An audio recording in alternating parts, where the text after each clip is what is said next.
కాంగ్రెస్ ప్రభుత్వం రైతుల పట్ల పూర్తిగా నిర్లక్ష్యంగా వ్యవహరిస్తుందని గజ్వేల్ మాజీ ఏఎంసీ చైర్మన్ మాదా శ్రీనివాస్ విమర్శించారు.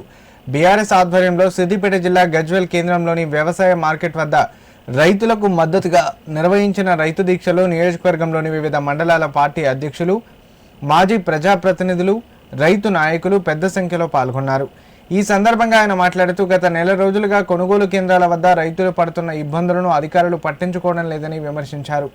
ధాన్యం కొనుగోలు కేంద్రాల వద్ద రోజుల తరబడి రైతులు కాపలా కాస్తున్న అధికారులకు చలనం లేదన్నారు. రాత్రి కురిసిన వర్షానికి ధాన్యం మొత్తం తడిసి ముద్దవడంతో రైతులు కన్నీళ్లు పెట్టుకున్నారు.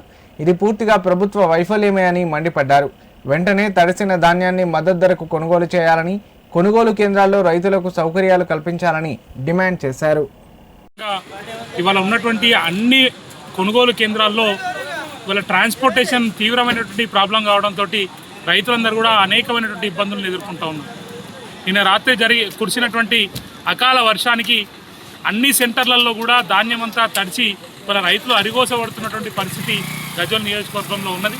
వాళ్ళ గజ్వేల్ నియోజకవర్గంలో ఉన్నటువంటి అధికారులకు కానీ, ఇక్కడ ప్రాతినిధ్యం వహిస్తున్నటువంటి కాంగ్రెస్ పార్టీ నాయకులకు కానీ రైతుల మీద ఏమాత్రం చిత్తశుద్ధి లేకపోవడం వల్ల అధికారుల మధ్య ఉన్నటువంటి సమన్వయం లోపంతో వాళ్ళ రైతులు ఈ తీవ్రమైనటువంటి ఇబ్బందులు ఎదుర్కొన్నటువంటి పరిస్థితి కనబడతా ఉన్నది. వాళ్ళ రైతుల ధాన్యం రోడ్ల మీదకి వచ్చినప్పటికీ అధికారులు ముందు చూపుతోటి వ్యవహారం చేయకపోవడం వల్ల, అంటే గోడౌన్లను ఏర్పాటు చేయడం కానీ, లారీల సమస్యను ఇవాళ పరిష్కరించడంలో విఫలం కావడం వల్ల కానీ, ఇవాళ రైస్ మిల్లర్ల దగ్గర వేరే జిల్లాల ధాన్యాన్ని పూర్తి స్థాయిలో దించి ఇవాళ మనకు ఆ మిల్లుల దగ్గర దించుకునేటువంటి వెసులుబాటు లేకపోవడం వల్ల వాళ్ళ రైతులు తీవ్రమైనటువంటి ఇబ్బందులను ఎదుర్కొనేటువంటి పరిస్థితి కనబడతా ఉన్నది. ఇప్పటికైనా ప్రభుత్వ యంత్రాంగం మేల్కొని వెంటనే తడిచినటువంటి ప్రతి గింజను కూడా కొనే వరకు ఇవాళ ప్రభుత్వం చర్యలు తీసుకోవాలని, లేని పక్షంలో రైతుల పక్షాన బీఆర్ఎస్ పార్టీ పెద్ద ఎత్తున ఆందోళన చేస్తుందని ఇవాళ ఈ సందర్భంగా హెచ్చరిస్తా ఉన్నాం.